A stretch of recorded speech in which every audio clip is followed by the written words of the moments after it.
Welcome to the Cheap Seats podcast. This is episode 31. It is 11:53 p.m. here in Chicago. It's a late night podcast for me. It's an emergency podcast because the Warriors just lost 118-94 to the Kings in Sacramento in the Western Conference play-in game, or one of the Western Conference play-in games. It was a sad way to watch the Warriors go out. And to talk about it and more with me is Mr. John Dolan, a man who needs no introduction, none at all. He's been on this podcast many times now. He is wearing his Kings gear. And John, before I get over to you, because I do want to hear about your thoughts on this game, and we'll run through it. This is an instant reaction to it. I feel like the biggest idiot in the world. I was sitting on my couch watching this game. I have a Klay Thompson jersey on. I thought it was going to be his night. I was feeling good. I was like, Klay's playing some good ball. This is the kind of game where he shows up. And in what might be his last game in a Warriors uniform, I hope it's not. He went 0 for 10, 0 for 6 from 3. And it was just a really sad way to watch him and his team go out in this season, and possibly, his last game in a Warrior uniform might be the last time I see him play for Golden State, which it bummed me out. It bummed me out more than just actually the loss, because I just felt like this Warriors team wasn't really going anywhere this season. I'd hope they maybe win a few games and then get in a playoff series with Oklahoma City. You never know what could happen there. Beyond that, I didn't really have any expectations for this team this year. They've been really inconsistent. They've been really, really bad at times. And they just haven't been a great team. But, you still have Steph Curry, you still have Klay Thompson, you still have Draymond Green, you still have the guys that can hopefully give you a run. I'm going to rant about the Warriors in a second, but I want to give the floor to you and talk about what you saw from this game, from the Kings, a team that, not unlike the Warriors, has been used to blowing some leads this season. And I guess you never really felt comfortable until later in the game. But the Kings get I think their biggest win over the Warriors since 2006, 25 points if I got it right. But yeah, it was I think, well, the last one was 25 points. So this was just this is 24. So whatever, math doesn't work for me. But tell me what you saw from this game. Yeah, so I think there's a couple key takeaways here for me, coming from your resident King fan, coming from someone who watched them almost religiously every single time they play. And you're right, this year historically, horrible second half team. They've blown 10 plus games with a 15-point lead. So sitting at half, only up 4, in what was, a very quiet first half from Steph, just sitting there at half, just expecting like, oh no, this is where things turn south. This is where, the legend Steph Curry takes over. But really, I think the two key takeaways for me are both the second year player for the Kings, which is part of that youth equation that I think Kerr missed for so many years. When we think about, and I know you'll talk about it probably when we get to the Warriors, right? Moody and Kuminga. But I mean, just what Keon Ellis was doing, and we were texting during the game, and I called him off-brand Gary Payton, and I think in some ways, that works, or maybe he is Gary Payton, or of that essence, right? A Yeah. taller 6'3", 6'4" guard gives options for ball handling. So now you have, 4 or 5 potential guys that can bring it up court, which is, as as a Warriors fan, the most lucrative thing you could possibly have for offense, right? Yeah. But I mean, just looking at stats, he played 39 minutes. 15 points on 5 of 8 shooting, 3 for 4 from 3, 4 rebounds, 5 assists. But really the big difference, and I'm sure you can allude to this as well, 3 steals, 3 blocks. Like, this man was out sprinting his life away following Steph.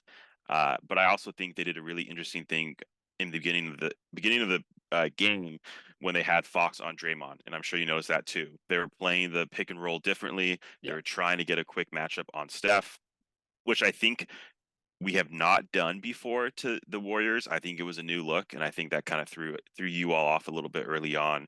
But I can't speak enough about Keon Ellis, and I want to share a little statistics. Please. Obviously, the Kings are facing 2 big injuries. Kevin Huerter was a longtime starter.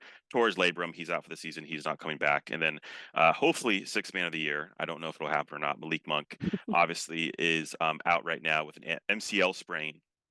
There's talks of him potentially being back for Friday. I'm not sure if it happens or not. But since Monk's injury, And since Keon Ellis has been in starting rotation because he's taken over Herter's spot, the Kings are fifth in defensive rating and ninth in offensive rating, which is really interesting because over that span of Monk being out, the Kings are 4-6. So you have the advanced stats saying this is working, but you have the eye test saying it's not. So I think for me, at least tonight, you know, when we think back to last year and think about all the games the Warriors and Kings played, Keon Ellis has not been a factor. Yeah. He didn't play. He was not part of the series. He was last year a cleanup guy, two-way contract guy. So really just the fact that he was able to come in and perform on a huge stage for the first time says a lot about him, says a lot about his character. And then obviously, the other second-year player I'm alluding to, the one who torched it from three tonight, 8 of 13, finished with 32 points, Keegan Murray.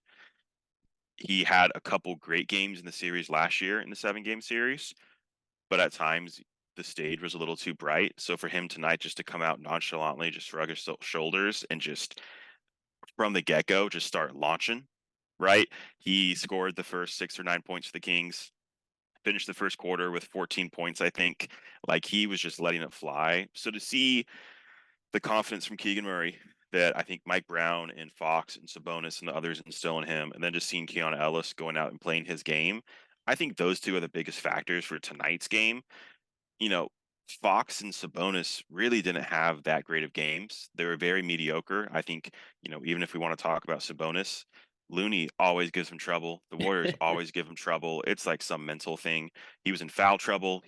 He played too aggressively, got dumb fouls, and then was taken out of the game a little bit, having to Yeah. kind of be standoffish on defense. So I really think tonight came down to Keon Ellis, Keegan Murray, and in a weird twist of fate, Harrison Barnes really hitting some clutch shots and really just kind of rubbing some dirt in some old wounds with his removal from the Warriors, right, going to Dallas, and then his relationship with all of them. So I I did not expect this. I think the national media probably did not expect this as well. The Warriors are favored going into it. Most people Yeah. pick them. Favored by Uh, 3. Favored by 3, right? Out and away. And, Sacramento's known for being a very good home team, very good home crowd. So I really am thrilled. I think, again, I think if a couple different things happen, I don't know if the Kings walk away with a win.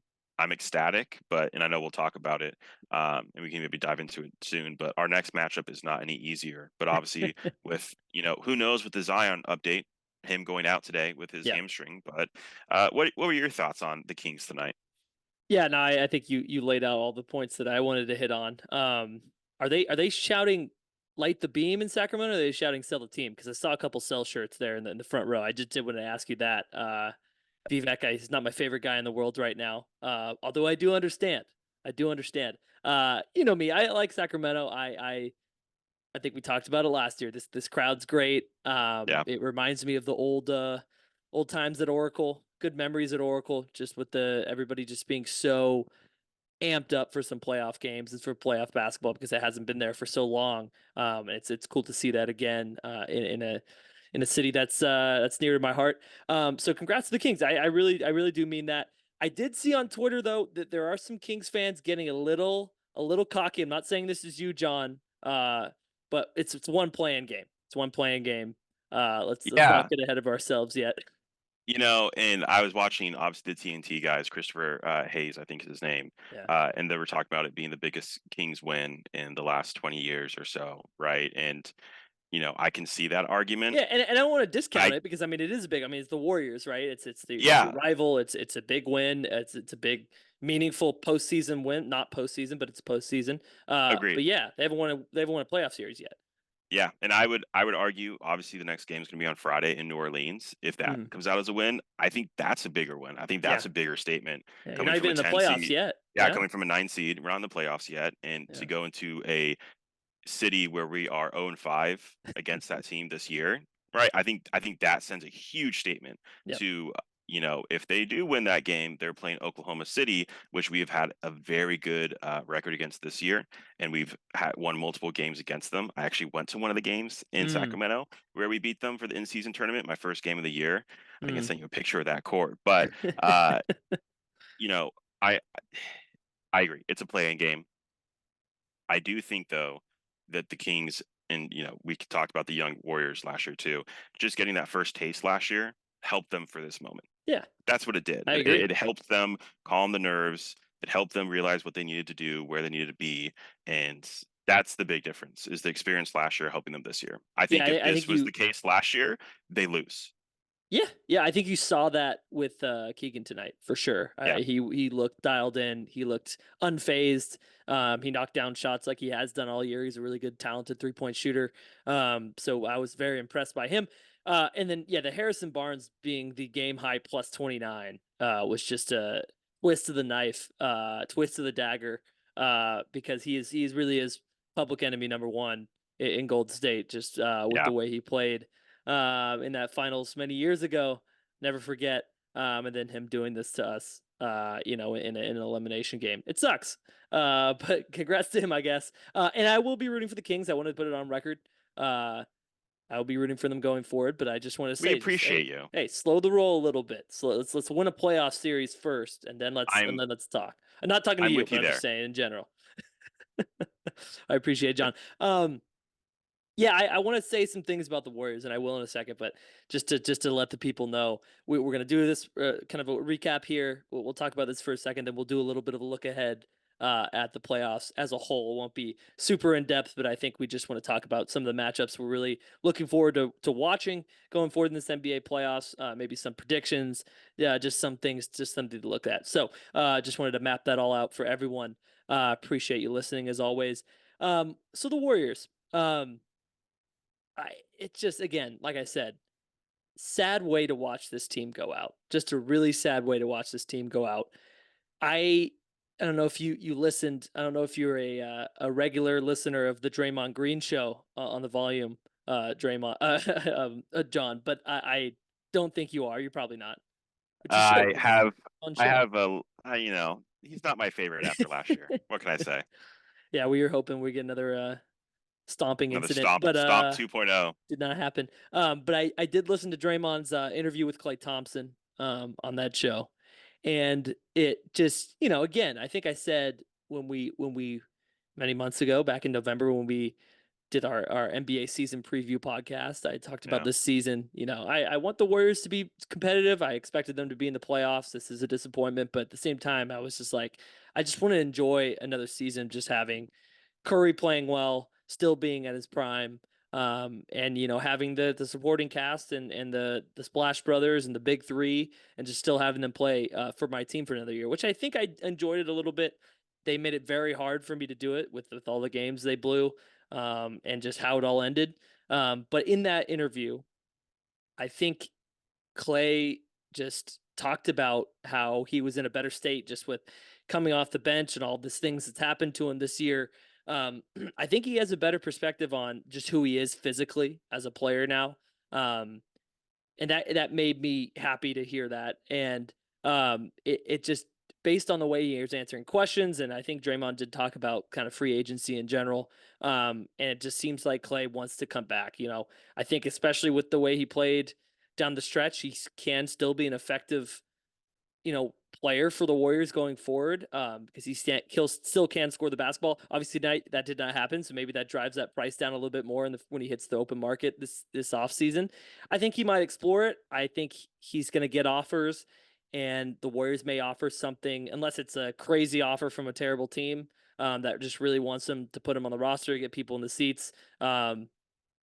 He may take it, but I feel like he wants to stick around and be a lifer here with the Warriors, because I feel like that's just his attitude going right now. I don't think the Warriors are going to lowball him. I think they'll give him a fair market rate for who he is as a player now. Again, I don't know how that negotiation is going to go. I hope it all works out. I hope he comes back. But Yeah, the because reality of the it, Warriors, yeah, yeah, didn't you guys offer him 2 for 48 over the summer before this year? yeah, I Wasn't saw there some type of extension talk around that where there he was was offered money offers. too? Yeah, there was offers, and I think Clay is sort of bet on himself. Yeah. After that, and I think the Warriors gave him a reasonable deal just for where he is, and I don't blame him for trying to bet on himself. Um, and it's been an up and down season for him to say the least. I think he's better off the bench now. And just when you the reality is when you have games where you're going 0 for 10 and you can't buy a bucket, the old Klay, if he can't hit a shot, at least he can contribute defensively, and give you some, other aspects of the game that would Yeah, be positive for the team. Tonight, and just again, who he is physically now, just with all those injuries and the age and all those playoff runs that just have built up on his body, he just isn't the same defender. He can't stay in front of guards, the way he used to when he used to be an elite yeah, defender. So that it just really drives home the point where, like, if he can't hit shots, then what is he doing on the floor? So it's just a really yeah. sad reality of what's going on. Again, I hope he comes back. I think that's obviously the biggest question the Warriors are going to have to answer this offseason. And I don't want to look too far down the road this offseason right now. Yeah. But I do want to say, can we put a real team around Steph Curry? Like, this has just So been such a makeshift team that's what I last want to couple of say. years. And just speak on the Klay piece right now. I think in the first or second quarter, he had his head down and was talking to himself. Yeah. And every time I'm not a big time Warriors watcher. Every time I see him angrily talking to himself, Yeah. I know it's going to be a bad night for him, and I know it's just going to go downhill. So Yeah. seeing that, I think I agree with you, was super sad to kind of see in his potential last game, just him looking defeated and him just talking to himself and being upset with himself. Yeah. I think was super frustrating because again, he knows what he was capable of, and just that come to terms, I couldn't imagine. But Yeah. again, I think you touched on the point right there, right? Put a real team around Steph. I mean, this has been the lingering question with your franchise for the last couple of years, right? You Yeah. had high draft picks, you had, the Wiseman pick, you had Kaminga and Moody, who I think are both really good players and going to help the future. But it's just, same idea with Klay too. Like, should things have been done differently to get stronger pieces around Steph to use him? Because he kicked ass this year, Yeah. and he's the type of player who's going to age majestically in this game. Like, could things have been differently so that you all could have been put in a better position to succeed around Steph and get him his 5 or 6? Because obviously the big talk is in this generation, Steph versus LeBron, right? Yeah. Rings, competition, all that, right? And if he had done that, he would have separated himself and probably put himself in the top 10, maybe top 5 argument by solidifying a few more rings, which I'm sure frustrates you as a Warriors fan. Yeah. No, it's incredibly frustrating just seeing how great he still is on the basketball court. Um, it's just they have to get real size. I know they revolutionized the game, by going small and having Yeah, wing players that are that can do a lot of things, that can guard a lot of positions, that could be interchangeable, that could knock down shots, and that really worked for them for a long time. The NBA caught up. They got bigger yeah, wings. They got bigger centers, honestly, that could shoot from the outside. And the Warriors never really caught on to that. They tried to get, bigger power forwards really that could shoot and get some spacing. And that's sort of worked for them over this other title run that happened 2 years ago. But they've never gotten anybody with any real size to help out, interior.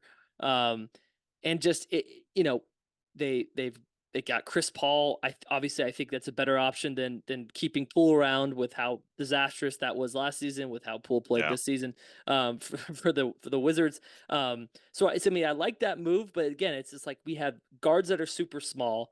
I like Pajemski so much. He's just yeah, a really young player, and he's not a complete player yet. He's still undersized. And then they have Kaminga, which I think is like the prototype of an NBA wing right now. He's super young. They don't have yeah, all of it cohesively together. They have a big divide between like these older veterans and these a lot of young talented guys that I believe in. I like Trace Jackson Davis a lot. I think it's a crime that they didn't play Moody as much as they did this season, just given how many winning plays he makes on a nightly basis. Obviously he yep, makes mistakes still, but it's just crazy that he's never in the regular rotation. I know they like Gary Payton a lot. He brings a lot of great defensive presence to this team. He didn't play tonight. He wasn't going to play on Friday had they won, but I don't think that would have made much of a difference, to be honest. So I just want them to put a real team around Steph Curry, and I think that starts with what can they do about Andrew Wiggins, because he's been and again this is part of it, part of what you said about like the issues with building a roster of the last couple of years is they got,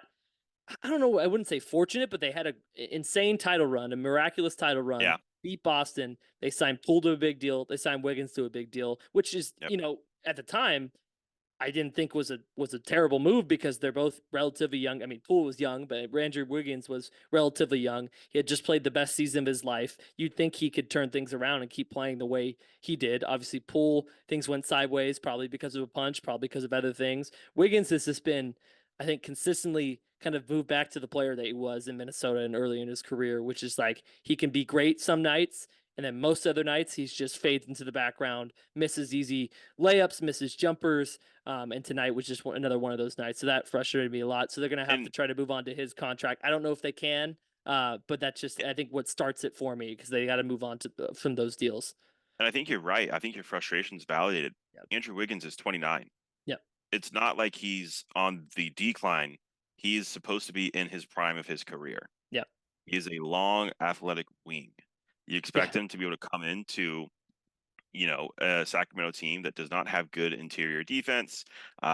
Even Keegan Murray is not the lightest on his feet. Neither is Harrison Barnes. You expect him to come in and perform against Yep. some weaker wings defensively, and he ends the night shooting 4 of 11. Yep. Yep. Yeah, Like, what do you do? just can't be a consistent contributor offensively. And I know there's some things going on in the background of his life that nobody Yeah, seems to know what's going on. And I pray for him. I hope everything's going well. yeah, But it clearly has some impact on what's happening on the basketball court, and it's unfortunate. But it's just, even before that happened, I think he's just kind of been. He had this insane run when the playoffs and in the finals, and was the second best player on the floor for the Warriors during yeah. that run, and was a huge part of that title run. But now it's just like that contract just. And it's not like it was kind of a bargain deal with Wiggins. It's not like he's being paid at the top of the No, market. But just with his contract, and then Chris Paul's deal, I know they can get out of it this next season. yeah, But he was paid 30 million this year, and just like, Kerr loves having point guards that can run a second unit. He loves having guards like that. I know Chris Paul is a great player. He's going to be a Hall of Famer, but at this stage in his career, it's just like, what is he offering you on the second unit? Because he can score at times, but he's not a consistent scorer. They just lack that.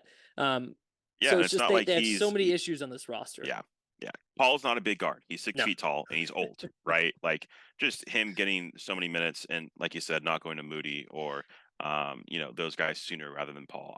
Yeah. I have a hard time with it, but we know that's Kerr's thing, right? He's always Yeah. had a hard time with this team with playing youth. So, we Yeah. don't need to keep the broken record keep going. But I do want to get your take. The Warriors just did not get Steph the ball early. Yeah. Yeah. What was They going on? they do this all the time. It's just, they looked like, and I was going to say this, they came out of this game looking like this was just another regular season game where they could feel things out, see how things are going to go, see how intensely, the Kings are going to play, and then they'll adjust. And then that's kind of Kerr's MO. He kind of wants to see, what the Kings are doing. And again, credit to Mike Brown and the Kings staff for coming out with the fantastic, I think, defensive game plan that you mentioned, with preemptively kind of guarding against the switches that the Yeah, Warriors like to run. I think they made some adjustments and started coming back. Then it just came down to turnovers, offensive rebounds, and just playing bad basketball, taking bad shots, not going to the rack. Settling for jumpers, especially Wiggins. It just was terrible to watch. But this is what they do. They start slow. They try to get other people involved, and they just if people are playing super intense defense like Keon Ellis did on Steph, they just kind of shy yeah, away from giving him the ball, and it's so frustrating, especially in a winner go home game where it's like, do they even realize what's going on? This game. I mean, get him some shots. I mean, it has to be, you have to kind of treat it like a game 7, right? Because it kind of is, yeah. right? If you don't win, you go home. And game 7, he took like 30 something shots, against the Kings, and had 50 points.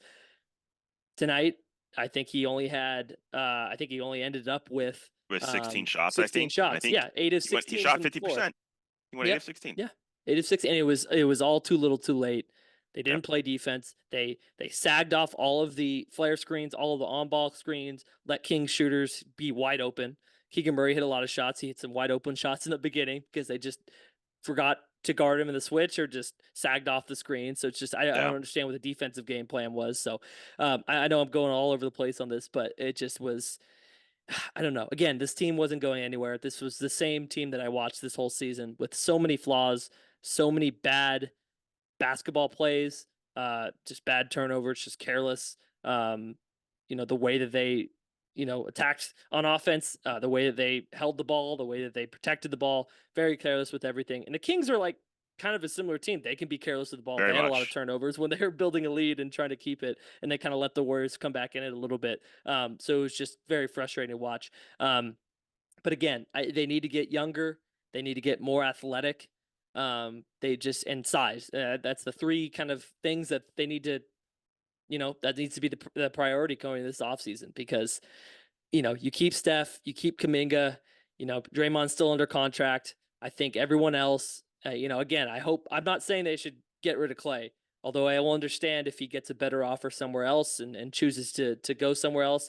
I think he will get an offer from the Warriors, so it's kind of up to him, where he wants Yeah. to go. Does he want to, live out his legacy in Golden State and probably be a bench player, but can still be a beloved player on this franchise and still a respectable player in the NBA that can really score the basketball still, or does he want to go somewhere else and take some more money? Again, I don't think the money is really a thing for him right now, just based on the answers he gave.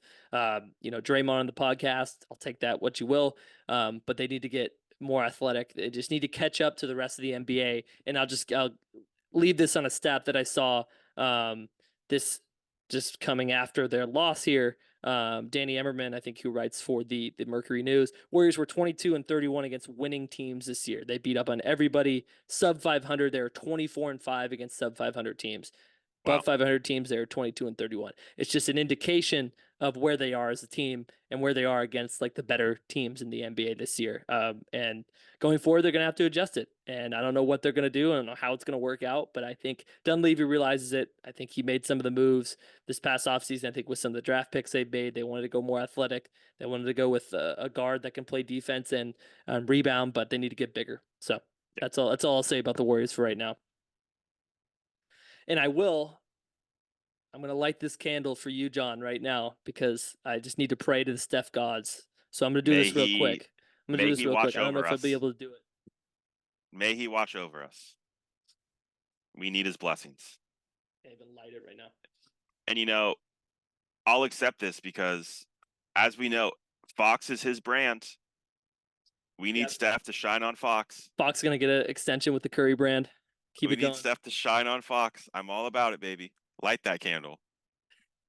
Light that beam, baby. Man, the wick is just not burning. This is super emblematic of the Warriors season because it's just not going to light because it's just been sitting on my desk for so long, probably gathering up dust. I'll try to light it later though. Appreciate you humoring me on that, John. Should we talk about some NBA playoff basketball? Let's do it. I'm all about it. Yeah, but again, I think we need to check back on what we talked about on November 4th of this season, right when the season was starting.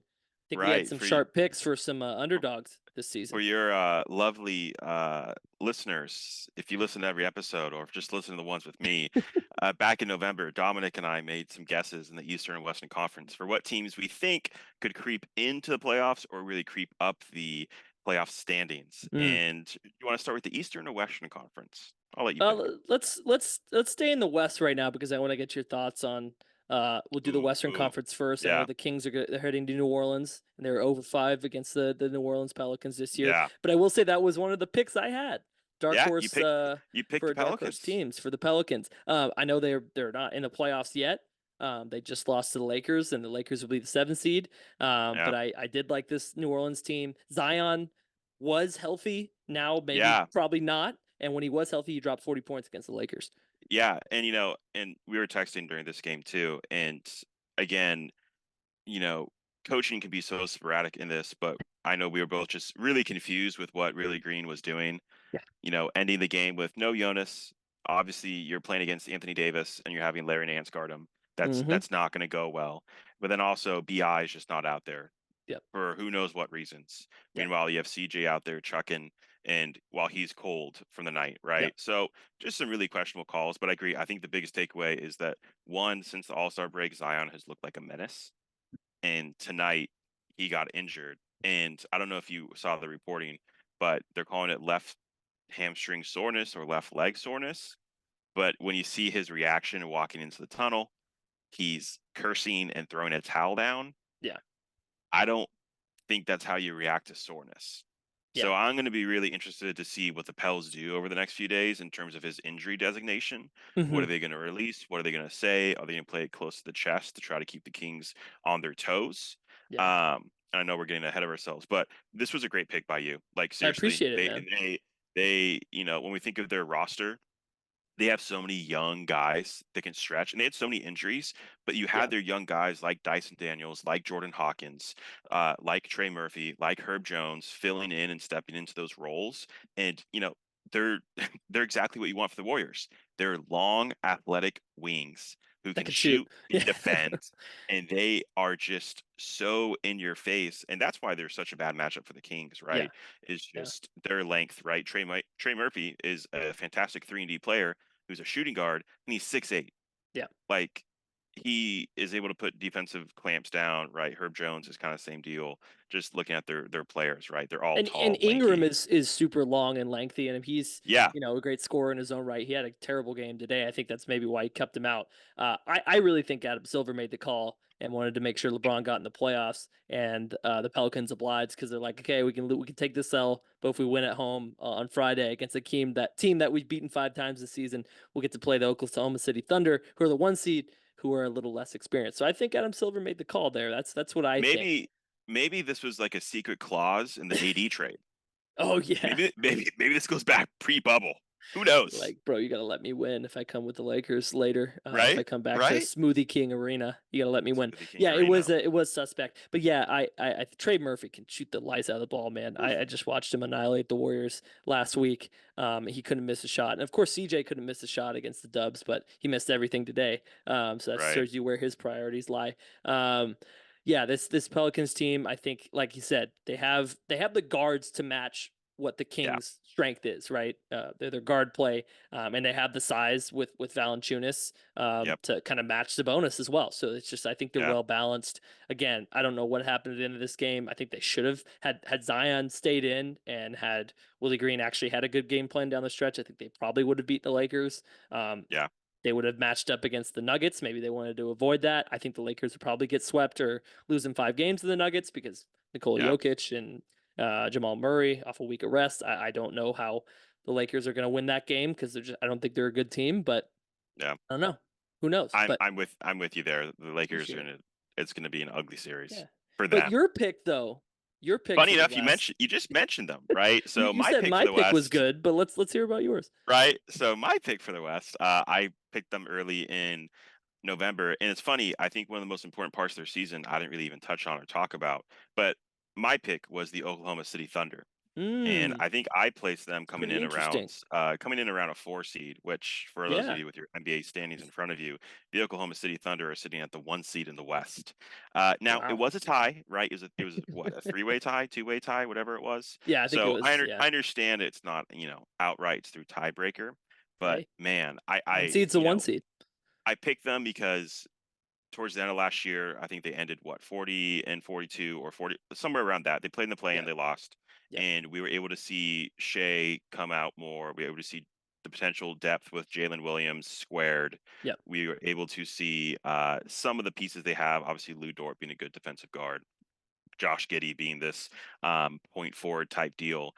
But I think the piece that I didn't really talk on too much was the emergence of Chet.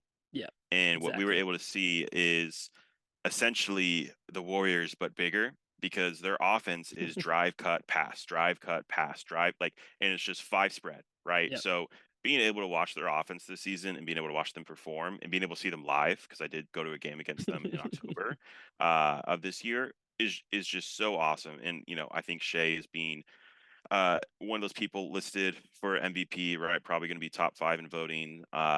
Hopefully, we'll probably make another All NBA first team or second team, one of the two.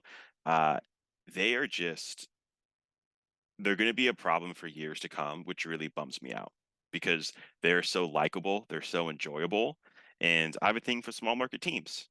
So I'm really impressed with them this year. What did you feel about Oklahoma? Yeah, no, I think all those compliments apply. Yeah, I think we did talk about it that Chet was going to be the X factor and kind of the question mark on that team because Yeah, obviously they put a lot of draft capital into him. He was injured for his rookie season, and now somehow he's probably might get rookie of the year. Probably Wemby might win it, but Chet will be up He'll there. get Which runner again, up. I have a bone to pick because it's not his rookie season technically. He was with the team Right. last year. He did not play, but the NBA likes to give But the classic just Ben Simmons, rookie of the year, right? just the fact that like he, was hurt the whole year and then he comes out this year Yeah, and he plays all 82 games. yeah. No, it's It's hell of a remarkable. feat for him. It's It's remarkable. impressive. So I'm just, again, looking at their team, looking at their future. Presti has 5 million picks thanks to that Paul George trade and all those second rounders. Like, I expect them to make potentially a big trade in the future and get like a big body, something Yeah, like that to pair with Chet.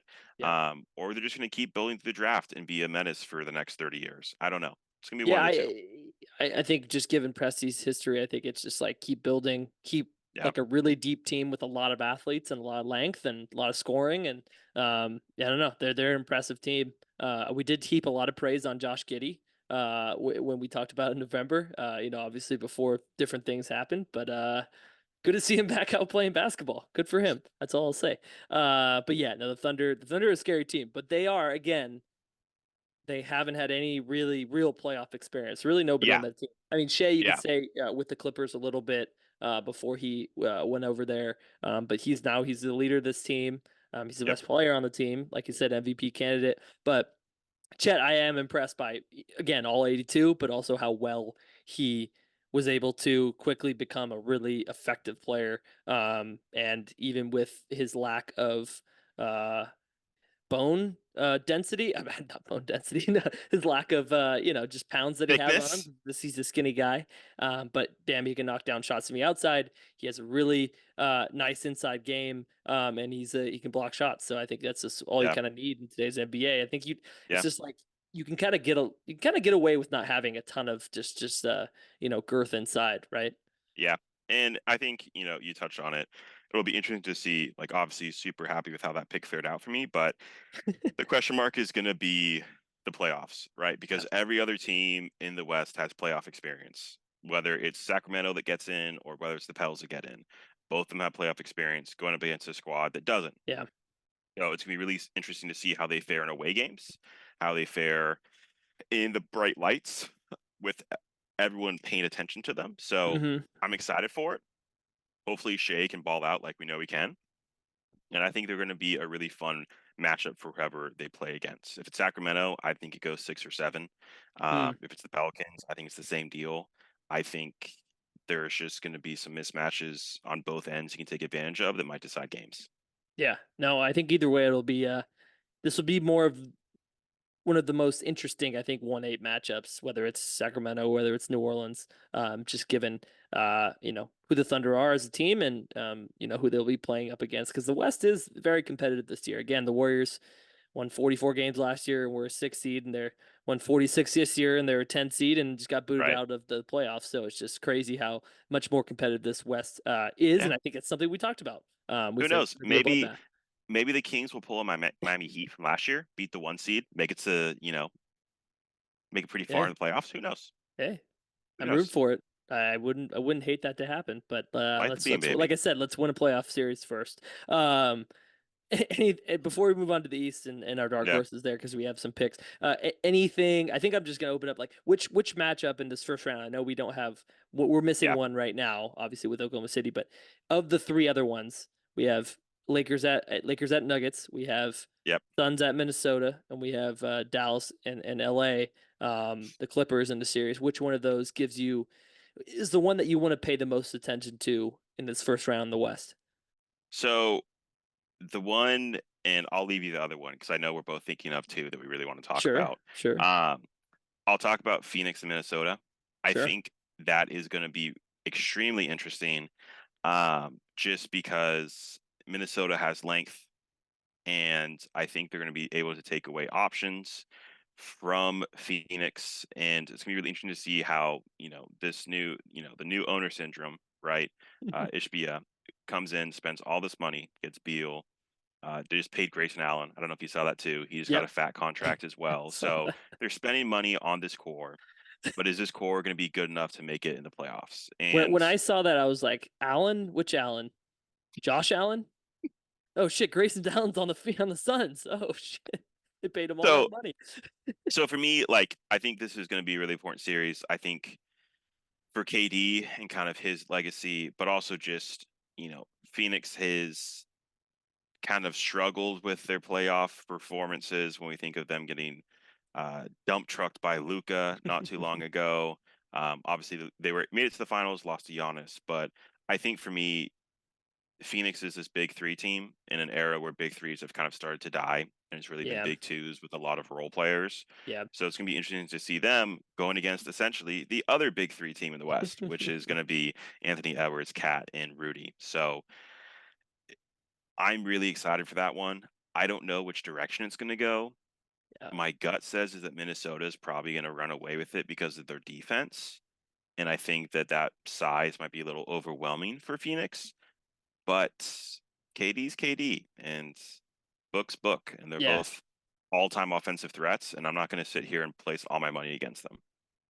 Yeah, I actually come down the opposite way. I think the Really? Suns will win this. I don't know. I just have this creeping doubt in the back of my head about the Timberwolves. I don't think they're a bad team at all. Yeah, Obviously, they deserve to be up at the top of the Western Conference. They've been really good. They're in first place for a while this yeah, season. Before some things happened. I like Nas Reed a lot. They have some good depth yeah, pieces. They have, again, like you said, they have guys that can play defense up and down that roster. But I don't know. I just feel like the Suns, like they're kind of they've been prepared for this. I think it's this like their mm, team in the regular season. I don't know if they take it as seriously as other teams, and obviously they've had the big three hasn't played a ton of basketball together. yeah, Again, maybe this is like a Brooklyn situation where that didn't bode well in the playoffs at all. yeah, But I don't know. For some reason, I feel like KD and Booker will get this done with a team that, again, Minnesota doesn't have a ton of playoff experience. Um, but I don't know. I just have yeah. this inkling about the Suns for some reason. I I think the only way that Minnesota walks out of this series though is when if Ant takes that step. When Yeah. we talk about young players taking steps and Yep. becoming upper echelon players in the league, Ant has to do it in this series against some of the best. And if he's able to do that, they'll walk away from it, and Ant will be feared, and that'll be an exciting matchup around two because people already fear Book and KD, like that's Yep. obvious. But Ant needs to put his name out there, so I'm really excited for that one. I was going to say Yeah. the other one, and we can talk about it briefly, but Yeah. Uncle Dennis is out there spreading stuff about Kawhi's knee. So Oh my god. Yeah, this is yeah, I don't know. I honestly think this one is the one I'm going to pay the most attention to because I think yeah, it's just the stakes that are what's at stake for both of these teams. right, Luca, ascending to this MVP. I mean, he has been an MVP caliber player, but now he's like legitimately, I think he's the scoring leader in the NBA this season. Kyrie's been phenomenal for them as well. yeah, And this Dallas team that they feel like they finally kind of put this together with Luca, right. and they've gotten With the the right deadline guys around too, him. Yep, right? PJ exactly. Washington, Gafford, they made some Yep. nice moves. Yep, exactly. So it just feels like for Dallas, like this is kind of the time, I guess, for Luca to really, obviously they had that run to the Western Conference Finals in 22 and lost to the Yeah, Warriors, and that was a good run for them. But they weren't as good of a team, so I feel like they're a much better team now. Um, yeah, and it's kind of the same thing for the Clippers. It's just like what are you going to get from this big two that you've had, and then you made it a big three, and we talked about Harden on this podcast when you last were on, and we thought it was a terrible trade. I guess it kind of worked out for LA. He's right. been, I think, a little more consistent for him. Who would have thought he goes to a place that he actually wants to be, and he's trying a lot harder. But again, it's just But like, we yeah, but we know the history with Harden, yep. and we know how he performs in the playoffs. Yep, and they're putting all And the chips on the table as well. They're just like, hey, we spent all this spent all this money to get these three together. And again, like you said, Kawhi's knee. It's just like, God, can they really depend on all these guys to be healthy together? Because I do think if they are all healthy and they have guys like Zubats and other guys on this roster that can be really impactful players outside of those three they have, because I think they have a little more depth than just the top guys. Um, yeah, so I think LA is poised to probably win the series, but I think that means probably Dallas will win because it's just I feel like the team that you don't think is going to win will win the series. I think it probably will Yeah, go 7 as well because obviously it's a 4-5. It's not a hot take. yeah, They're close yeah. together in standings, but I think this will be a fun series to watch. Yeah, again, the X factor is going to be Kawhi. Like, Yep. the reports on his knee, like we're joking about it, but seriously, like if he's not playing, this series I think will end sooner rather than later. But we've Yeah. we've seen Kawhi escalate in the playoffs to, you know, this different echelon of a player, and he's someone who will probably take on the challenge of guarding Luca if he is healthy and if he's out there, right? So Yeah. I'm really excited for this matchup. Kawhi better be out there, or I'm going to be sorely disappointed because I love watching guys perform in the playoffs, and Kawhi is an all-time playoff performer. So I Yeah, want him and, out there.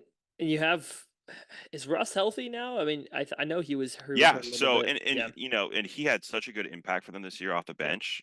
Just leading that second unit, ideally like what Warriors wanted with Chris Paul, Yeah. and then obviously Paul George is a little bit older and not the player that he was a few years ago after injuries and whatnot, Yeah. but he's still a great two-way player, and he's still going to be someone who can get the ball in the hoop, and really put pressure on anyone. Because again, long athletic wings Yeah. are so important in this league. Yeah, and I love Terrence Mann too. I mean, that guy's just on the boards all the time. Yeah. Super high energy. Kind of like just like a bigger Keon Ellis, I guess, with all the energy and just the hustle plays that he makes. But Yeah. I'm a big fan of him. He can knock down some shots too. So yeah, that's going to be a really really interesting matchup. Yeah. Again, just for what these two teams have at stake, because it feels like they're both kind of pushing their chips all to the center of the table and just trying to make this the year. Um, Yep.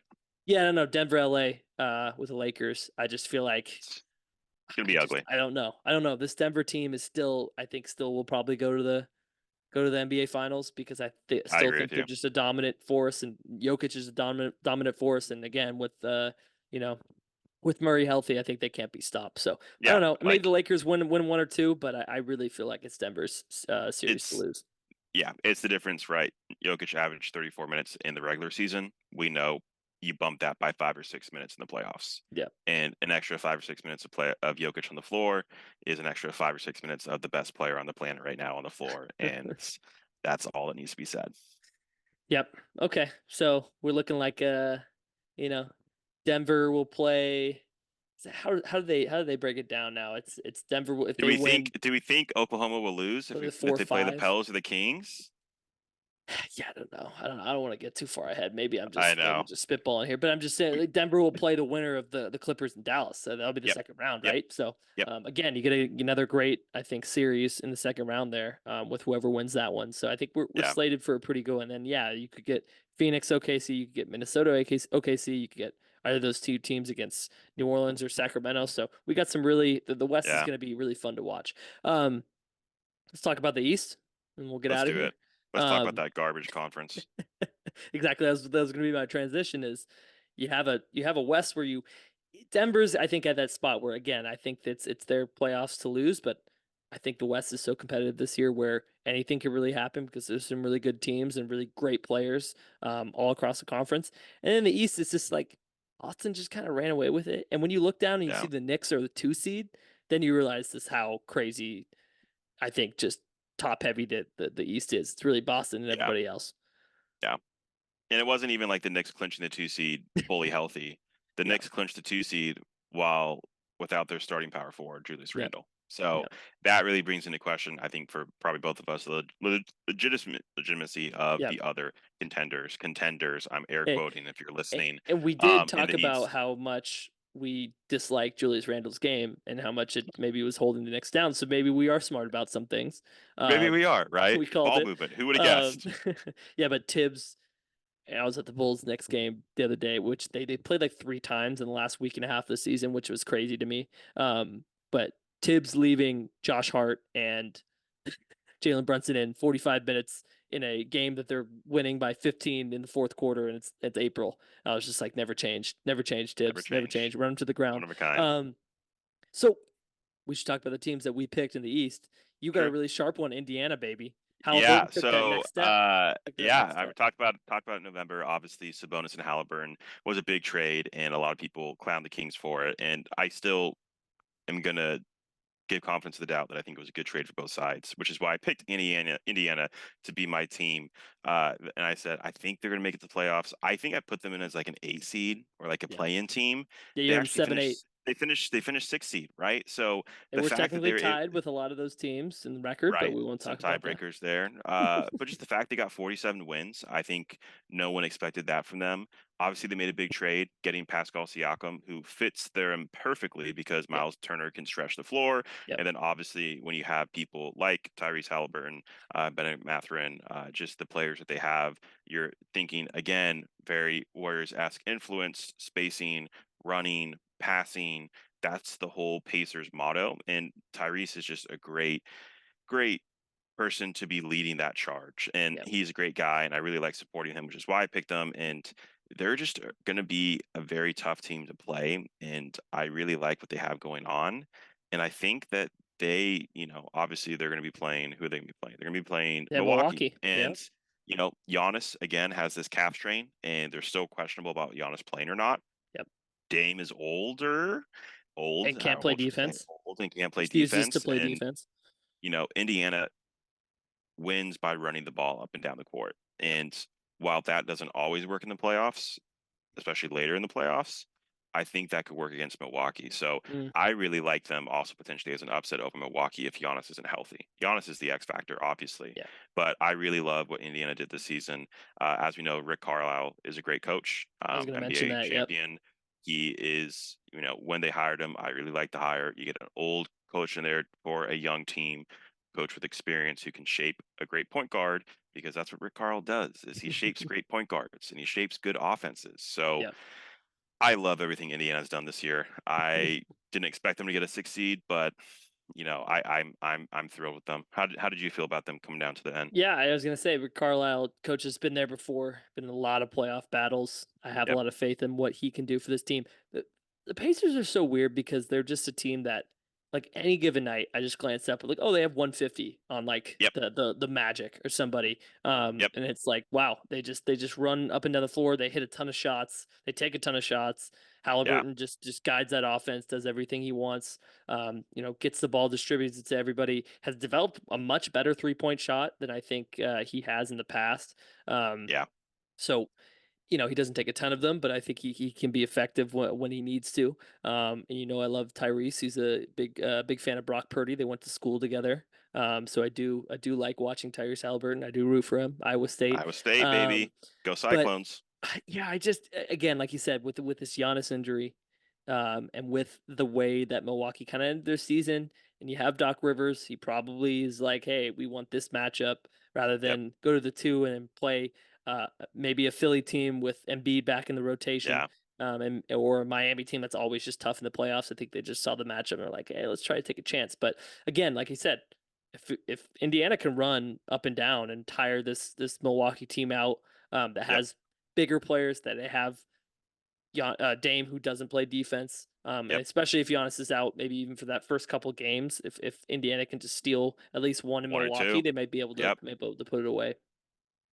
So Yeah, they're I interesting. I I really like them. They have a very small payroll, but they've made the most Hmm. with the money that they've invested because they don't have a ton of household guys. Obviously, Siakam's the NBA champion. Obviously, Halliburton. People Yep. talk about it, but you mentioned Miles Turner. He's kind of Yeah. been stuck in Indiana for a long time, but he's developed a 3-point shot and made him Yeah. a much better player. They have a lot of guys like TJ O'Connell. They have just guys that can compete. Real gritty Yep. guys. So yeah, love that pick from you. I think that was Yeah. great. Speaking of real gritty guys, your pick here is obviously a highly high-end defensive team, real grit. Mm. Talk about your pick that you picked back in November. Well, I cheated a little bit. I mentioned Orlando as like kind of an honorable mention. Oh, Um, is that what it was? yeah, it was an honorable Okay. mention. It was really an Okay. honorable mention. They are gritty though, and I do love them. I do love the Wagners. I Yeah. do love all the guys Paulo. they got down there. Yeah, Yeah. that guy. But I think Cleveland was my official pick. But look Okay. at this. I mean, they're playing each other in the Uh, first round. So I think I just got a 2 for 2 there. You I got a knew two they for were two. on a crash You went course. 3 for 3. Look at you. Yeah, it's not hard in the NBA. Everybody makes the playoffs, but yeah, I don't know. I mean, I guess we can talk about both. We can talk about this matchup because they are Yeah. going head to head, like I said. Um, Cleveland again. I think they've. I don't know. Mitchell's always a great player.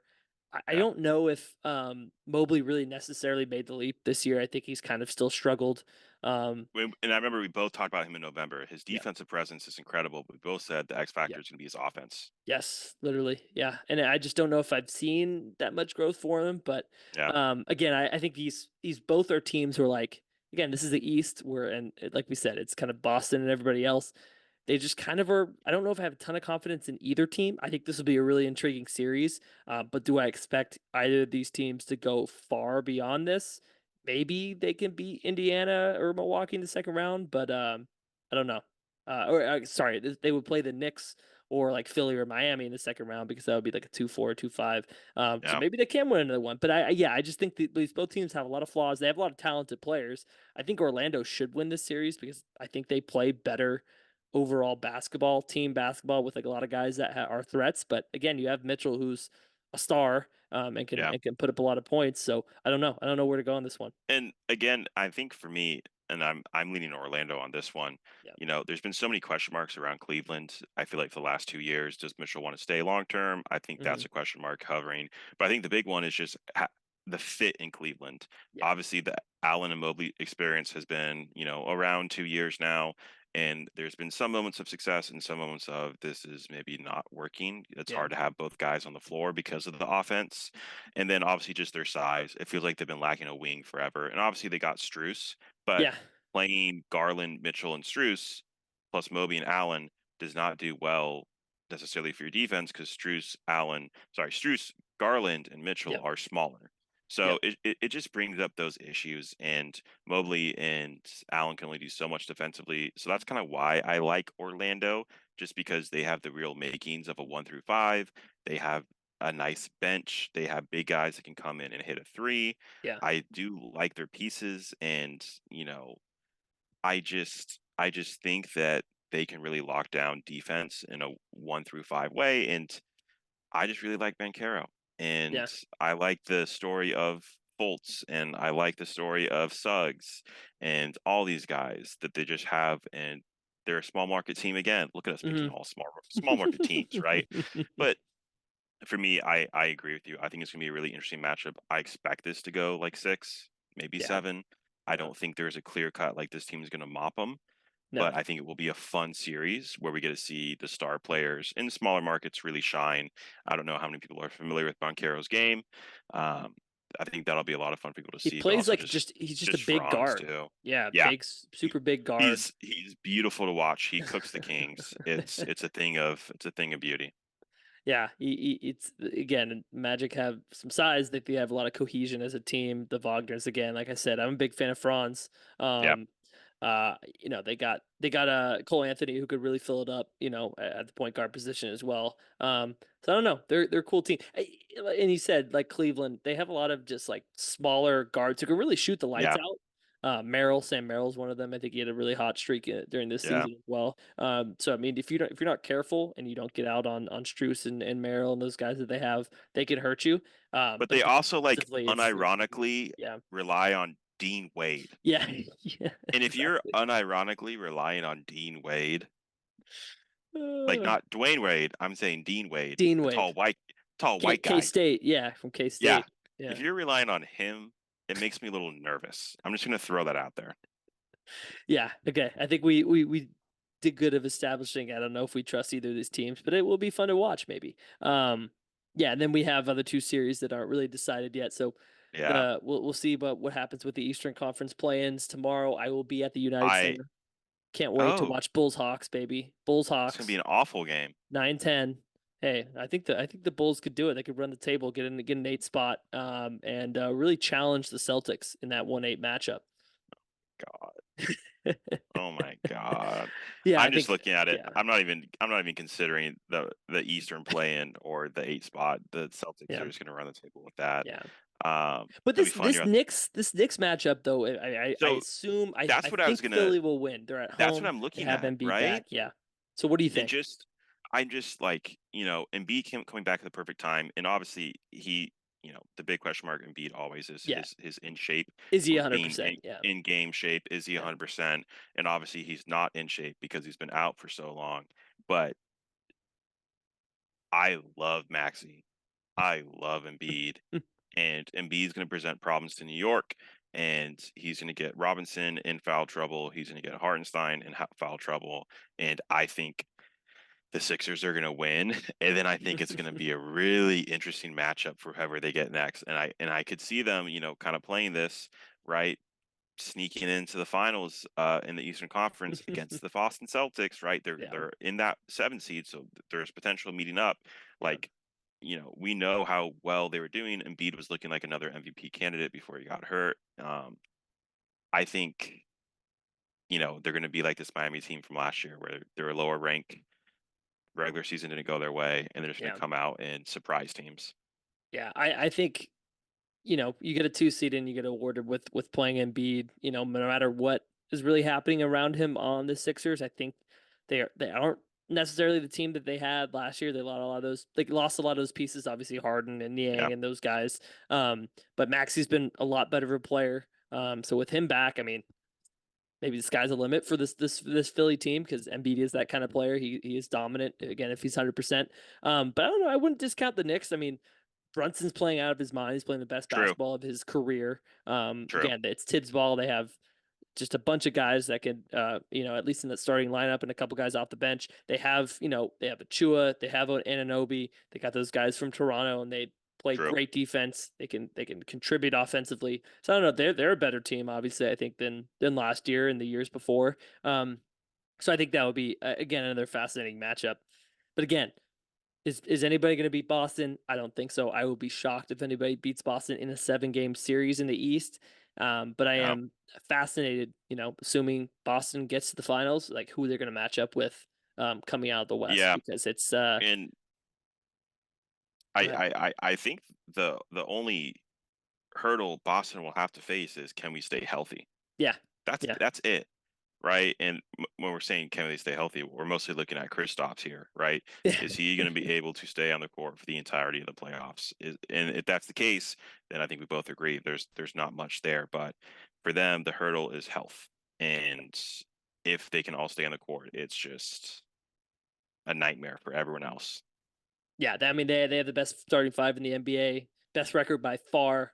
So it'd be a real shame if Boston doesn't get to the finals this year. Yep, They've been close, knocking on the door every year. Obviously, they went there 2 years ago, lost to the Warriors. Last year, they got to the finals and lost to the Heat again.